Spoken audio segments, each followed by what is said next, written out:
ya Rasulullah, salamun alayka rafi'al syahri wa jawadi ya Rasulullah, salamun alayka rafi'al syahri wa jawadi wa sallim ala sayyidina Muhammadin al-fatih lima ughliq al-khatim lima sabaq nasiril haqqi bil haqqi wal hadi ila siratikal mustaqim wa ala alihi wa sahbihi haqqa qadrihi miqdarihi al-'azim.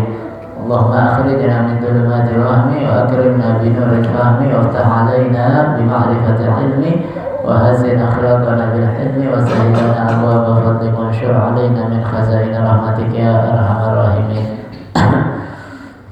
Subhanaka la ilma lana illa ma 'allamtana innaka antal alimul hakim. Rabbi shrah li sadri wa yassir li amri wa hlul 'uqdatam min lisani yafqahu qawli bi jahin nabi wa sahbi wa ali amma ba'd. Bismillahirrahmanirrahim.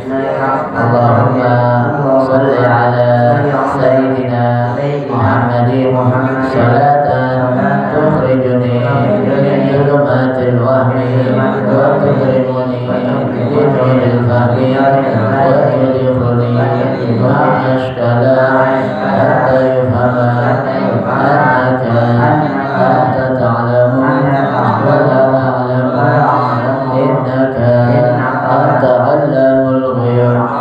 Allahumma salli wa sallim wa barik ala maulana Muhammadin wa alihi al-muhib al-nisyan min sahih al-hamdi al-yasir al-yama al-sahu al-muqad ya fattah ya adiyah ya fattah ya adiyah ya fattah ya adiyah iftah alaina ya al-arifin sallallahu ala maulana Muhammadin wa ala alihi wa sahbihi wa sallam.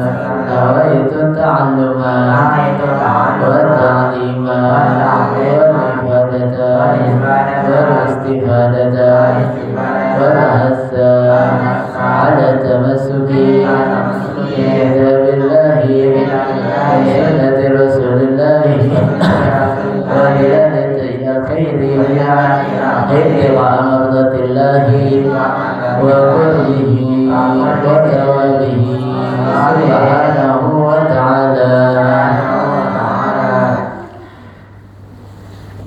Alhamdulillah, yang sama kita muliakan dan kita hormati Sahibul Bait pimpinan Yayasan Al-Khairiyah Bapak Haji Abdullah, Ustazah Haja Azizah, Ustazah Khadijah Ahmad, yang kita doakan panjang umur, sehat afiat, dijauhkan dari segala musibah, dari segala penyakit zahiran wa batinan. Amin amin ya rabbal alamin. Segenap hadirin hadirat, anak-anak Yayasan Al-Khairiyah jamaah ngaji Sabtu subuh spesial Ramadan yang dimuliakan oleh Allah Subhanahu wa taala. Alhamdulillah, kita bersyukur kepada Allah Subhanahu wa taala pada hari ini kita masih diberi istiqamah, diberi taufik hidayah sehingga kita bisa duduk hadir salat subuh berjamaah dan menghadiri majelis ilmu sebagai bentuk menjalankan daripada kewajiban kita menuntut ilmu.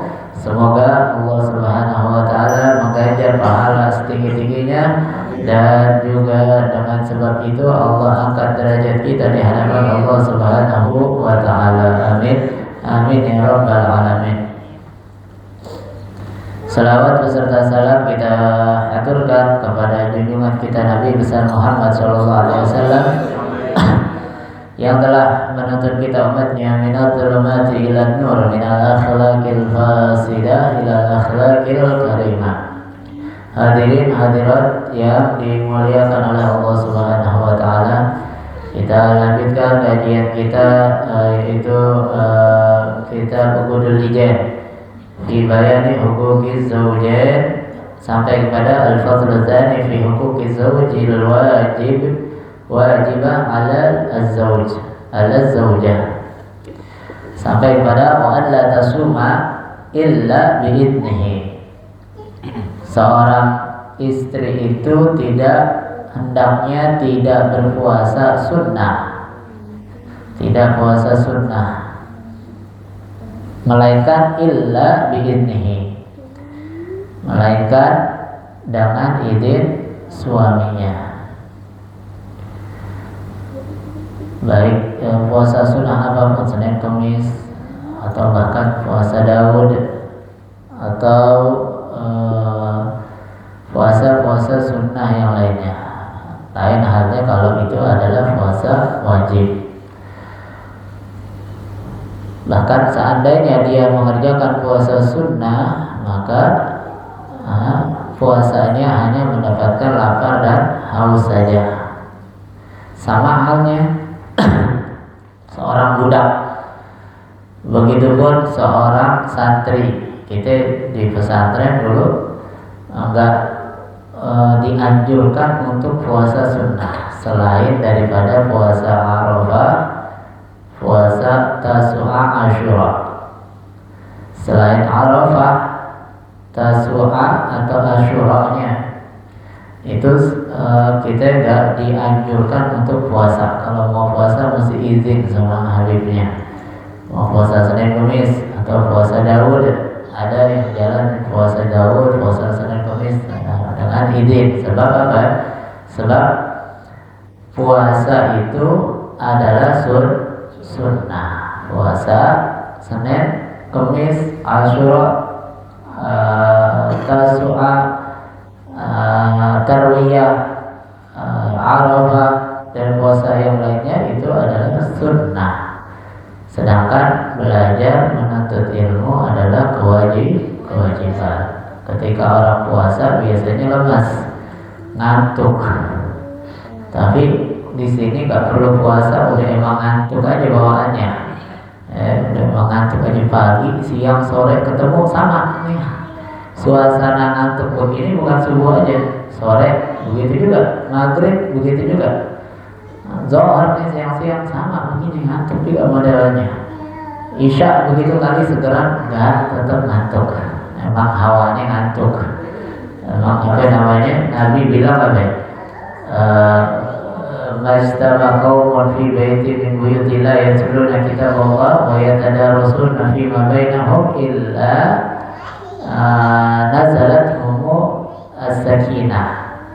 Nabi bilang kalau kumpul baca Quran, zikir, nuntut ilmu di situ, itu kalau berkumpul begitu pasti akan turun yang namanya as-sakinah, ketentraman, tenang, tentram, nyaman, pikiran kayak seakan-akan hilang semua. Momen-momen hilang, makanya bisa pulas, bisa tidur.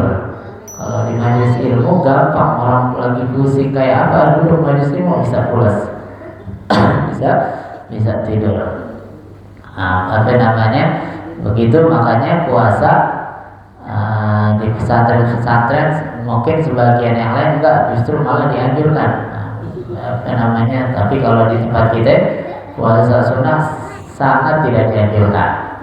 Malah apa namanya, kita itu disuruh tidak berpuasa sampai apa namanya banyak pada bercandaannya ngomongnya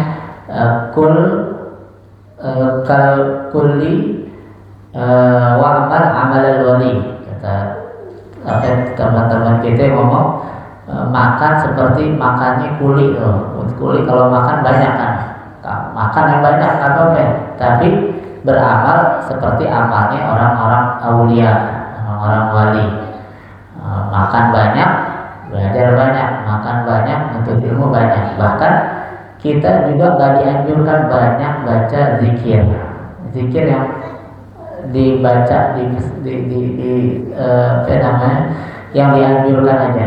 Nggak boleh banyak-banyak baca zikir, sebab bukannya buang-buang waktu, artinya ada yang lebih penting daripada banyak baca zikir. belajar ilmu lebih ketika di pondok pesantren lebih utama daripada banyak zikir. Zikir kita bisa kapanpun tanpa pendamping siapapun kita bisa baca zikir. Tapi kalau belajar kita harus ada yang dampingin, harus ada irsyadu ustadzin. Kata Sayyidina Ali, kalau orang menuntut ilmu harus ada gurunya, harus ada gurunya. Artinya harus ada pendampingnya. Nggak bisa orang belajar sendiri. Walaupun ilmu pengetahuan sekarang gampang dicarinya, begitu, tapi tetap harus didampingi dengan seorang guru. Makanya puasa sunnah kita nggak dianjurin, banyak zikir kita nggak dianjurin, begitu. Kita bisa bayangkan ibadah seperti ibadah sunnah aja kita tidak dianjurkan. Zikir yang bagus luar biasa nggak dianjurkan, zikir yang banyak apalagi cuman hal-hal yang sia-sia, duduk ngobrol dan lain sebagainya, itu sangat dilarang dan dihindarkan, begitu. Di sini katakan wa an la takhruj min baitiha illa bi'idnihi. Istri itu jangan keluar, udah disebutkan kemarin juga, jangan keluar dari rumahnya kecuali dengan izin suaminya. Fa in fa'alat, kalau dia keluar tanpa izin suaminya, la'anat hal malaikatu, dia bakal dilaknat oleh malaikat. Malaikatus sama'i wal ardi wa malaikatur rahmati wa malaikatul adabi. Malaikat bumi, malaikat langit, malaikat rahmat, malaikat adab, semuanya laknat itu istri yang keluar tanpa izin suaminya. Hatta tatuba, itu dilaknat gak putus. Sampai kapan? Sampai dia taubat, minta maaf sama suaminya. Tarji'ah, atau tuh istri sampai balik ke rumahnya baru berhenti itu laknatnya, Wa ikana zaliman, walaupun itu suaminya melarang dia keluar rumah dengan keadaan zalim, misalnya dia emang iseng aja nggak ngebolehin izin begitu. Walaupun demikian dengan catatan bukan keluar untuk sesuatu yang wajib. Kalau untuk sesuatu yang wajib, maka tentunya dia berusaha dulu mendapatkan ridho suaminya untuk keluar. Habis itu kalau emang juga sulit, maka dia bagaimanapun usaha dulu pertamanya, begitu. Terus waruya ani Nabi SAW, diriwayatkan dari Nabi SAW, annahu qala la yastaghfiru lil mar'atil muti'ati li zawjiha at-tayyiru fil hawa.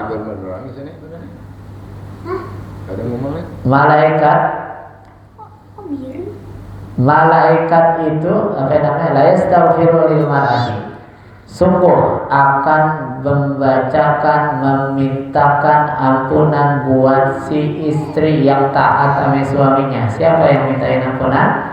At-tayyiru fil hawa, burung-burung yang ada di langit, burung-burung yang ada di udara yang terbang. Wal hitanu fil ma'i, dan ikan-ikan yang ada di lautan, di air. Wal malaikatu fis sama, dan malaikat-malaikat yang ada di langit. Madamat fi ridho zawjiha, selama itu istri dalam keadaan diridhoi oleh suaminya. Ini keluar rumah, kalau misalnya memang udah terbiasa keluar rumah ke tempat-tempat itu, maka nggak perlu setiap saat, apalagi dekat ke warung dan lain sebagainya, memang biasa keluar ke tempat situ, maka tidak perlu yang namanya selalu minta izin. kalau emang sering dan dekat begitu. Terus riwayat yang lain, wa ayyuma imra'atun asat zawjuha fa 'alaiha la'natullahi wal malaikati wan nasi ajma'in. Perempuan kalau melanggar perintah suaminya maka akan dilaknat Allah, malaikat dan juga manusia seluruhnya. Seluruhnya manusia mendapatkan mendapatkan laknatnya dari malaikat, dari orang manusia seluruhnya, dan juga dari Allah Subhanahu wa taala. Terus lagi, wa ayyuma imra'atin kaluhat, istri yang cemberut. Istri yang cemberut, japluk japluk aja nih, fi wajhi zawjiha, japluk di depan muka suaminya. Nah, japluk aja nih kerjaannya kita nih hari-hari nih. Dulu japluk depan lakinya, fahiya fi sakhatillah, dia itu dalam keadaan dimurkai oleh Allah, ila antudahikahu wa tastardiyahu, sampai dia bikin senyum suaminya atau dia mengambil ridho daripada suaminya. Romane perempuan dicecer nih dari kemarin. Iya lagi tuh kan, romane dicecer banget. Tapi ntar habis ini tadi balikin, makin dicecer lagi.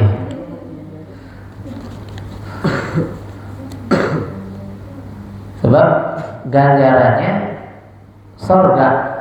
Orang semua pengen masuk surga. Ini segala macam aneka ragam ancaman atau aturan yang kelihatannya rumit, keluar susah, harus taat, suruh ini harus nurut, suruh itu harus nurut, suruh ini, segala macam aturan yang semacam itu adalah tiada lain tujuannya satu, mendapatkan ridho suaminya. Kalau mendapatkan ridho suaminya, udah dapat dipastikan itu perempuan, itu istri masuk surganya Allah Subhanahu wa taala. Itu udah dipastikan. Nah, ini doang yang bisa dipastikan masuk surga, istri sama anak. Istri sama anak. Yang lainnya belum tentu semuanya. Istri meninggal duluan, suaminya ridho, pasti masuk surga. Anak meninggal duluan, orang tuanya ridho, pasti masuk surga. Suami meninggal duluan, masuk surga dari mana dia? Usaha sendiri. Masuk surganya lewat apa? Lewat dia menuntut ilmu, lewat dia sholat 5 waktu, lewat dia sedekah, usaha sendiri. Begitu. Usaha sendiri. Nggak ada kunciannya lagi. Suami yang misalnya nggak ada orang tuanya, kalau ada orang tuanya dia namanya anak. Selain ini anak sama istri sulit, mau masuk surganya sulit, nggak ada kunciannya. Makanya nih kelihatannya ketika ingin mendapatkan kemuliaan yang tinggi, maka jalurnya nggak akan mudah. Atau setan enak banget masuk surga, gampang begitu. Si setan ini godain dari zaman dulu sampai sekarang biar banyak yang masuk neraka. Lah ini cuma dapat ridho doang udah masuk surga. Makanya orang nggak gampang buat dapetin ridhonya suami. Nggak gampang, sulit, berat, nggak mudah. Nah, kita mau tahajud malam aja susahnya setengah mati ngelawan ngantuknya. Kita mau masuk surga, puasa dulu. Puasa Ramadan mesti dijalanin dalam rangka pengen dapat ridha Allah. Puasa kita jalanin, tarawih kita jalanin, baca Quran kita jalanin, sedekah kita jalanin. Ini hawa nafsu kalau kita turutin, kita nggak pengen sholat, kita nggak pengen puasa, kita pengen segala macam tuh sebab berat, capek, susah, begitu. Duit banyak-banyak kita kumpulin, kita sedekahin, kan berat itu, susah, sulit. Kalau bukan karena ingin menggapai ridha Allah, nggak akan bisa kita sedekah, nggak akan bisa kita puasa Ramadan, nggak akan bisa kita sampai untuk sholat berjamaah model begini, begitu. Anak pengen dapat ridha Allah, kan susah banyak, itu pun belum tentu dapat ridhonya Allah. Nah, ini istri gampang dan ketahuan kalau suaminya ridho, kan kelihatan. Kalau Allah ridho kita nggak tahu nih, Allah ridho bagaimana bentukannya, Allah ridho kita nggak tahu. Nah, kalau suami kita ridho, senang, kita kelihatan mukanya cengar, baik sama kita, nggak judes, nggak ini begitu, atau dia katakan sendiri saya ridho kepada engkau segala macamnya. Nah, ini anugerah nikmat yang luar biasa yang Allah berikan kemudahan untuk masuk ke dalam surganya Allah Subhanahu wa taala. Makanya dikasih rambu-rambu oleh Nabi Muhammad. Ayo hati-hati, ini gampang banget masuk surganya ini. Tinggal ngikutin alur udah pasti masuk surga. Sangat diwati-wati. Pakai ancaman Nabi Muhammad itu, hati-hati sama murka Allah, hati-hati laknat Allah segala macam begitu. Terus lagi wa ayyuma imra'atin kharajat min dariha bi ghairi idzni zawjiha la'anathal malaikatu hatta tarji'a. Sama maknanya tadi.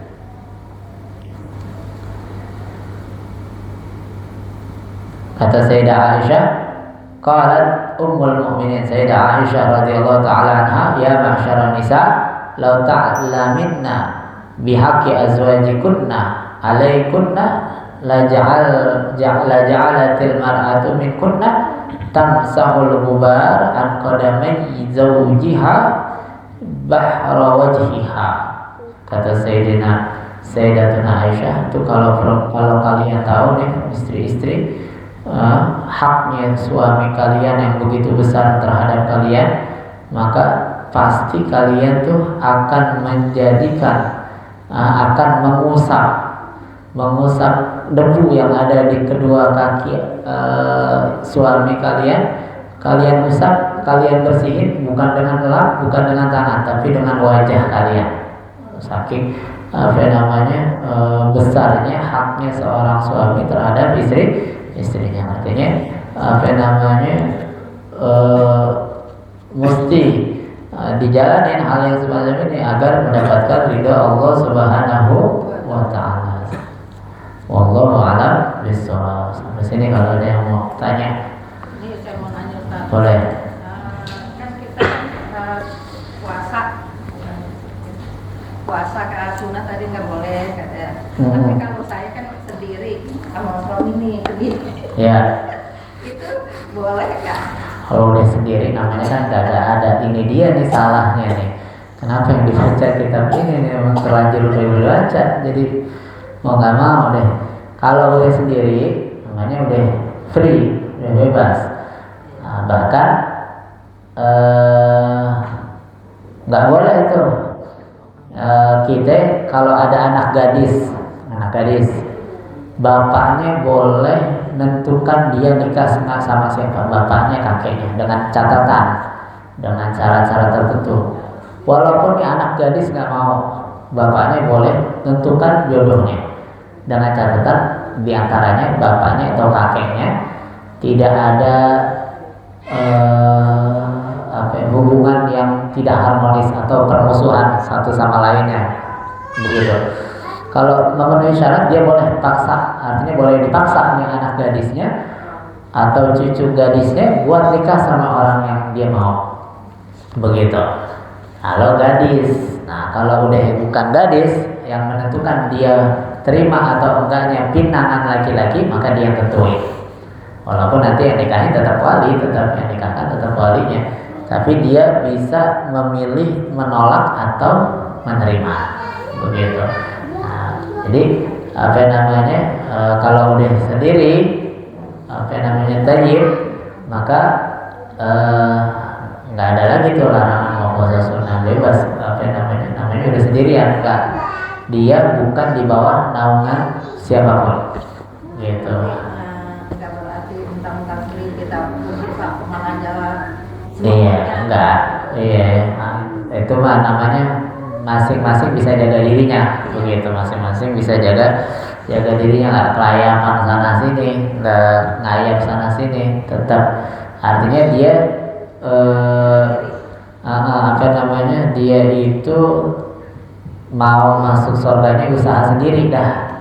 Sekarang usaha sendiri, statusnya nggak di bawah naungan siapapun gitu. Kalau anak di bawah naungan orang tuanya, istri di bawah naungan suaminya, tinggal cari surga dengan jalur sendiri begitu, dengan jalur sendiri begitu. Jadi kalau ini ya anak atau mantu gitu, kita kan mau ini Pak, dia jangan, mama nggak boleh kayak gitu, jangan kayak gitu sumpahnya dilarang gitu.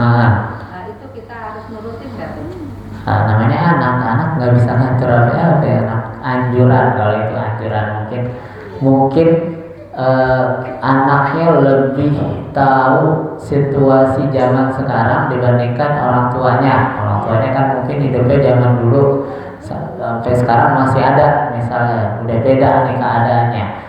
Jadi boleh dia kasih masukan segala macam, tapi nggak bisa maksa, nggak bisa maksa. Saya suka ada sepupu apa suka kita foto sama-sama terus gitu kan, kita deket gitu. Nggak boleh ya Pak gitu.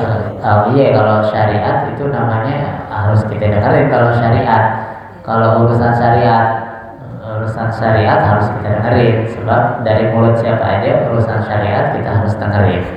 Lain halnya kalau anjuran jangan keluar nanti hujan, capek jangan ngayap mulu, kita dengerin, boleh kita ikutin, boleh enggak. Kalau itu namanya anjuran, artinya ketika kita nggak dengerin nggak berdosa, ketika kita dengerin pun nggak menjadikan dosa begitu. Nah kalau syariat, ketika kita tidak dengerin, nah syariat namanya kita melanggar syariat. Jadi melanggar dosanya karena melanggar syariat, bukan melanggar omongan daripada anaknya.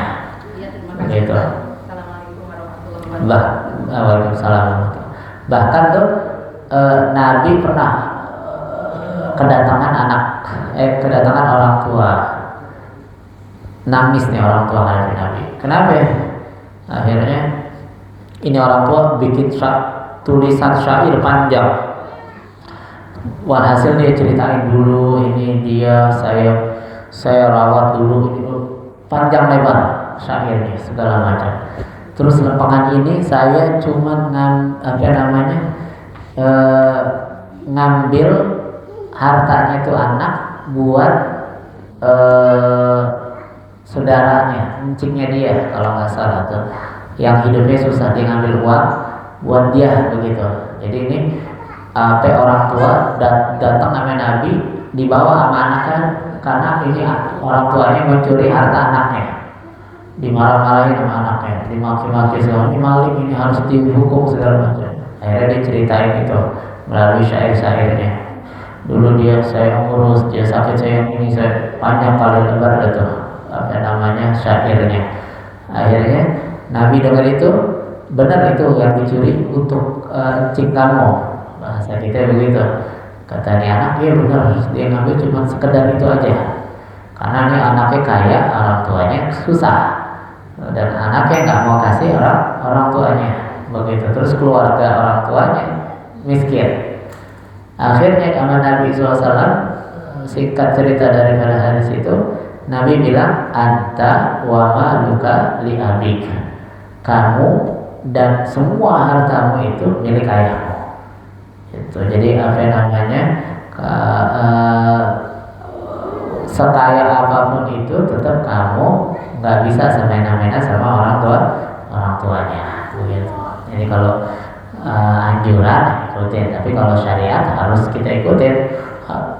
Misalnya orang tua sholat dong, anak pun harus nasihatinya dengan bijak, nggak boleh kasar segala macam, nggak boleh, harus dengan lemah lembut, diajak dengan cara yang paling masuk ke hati.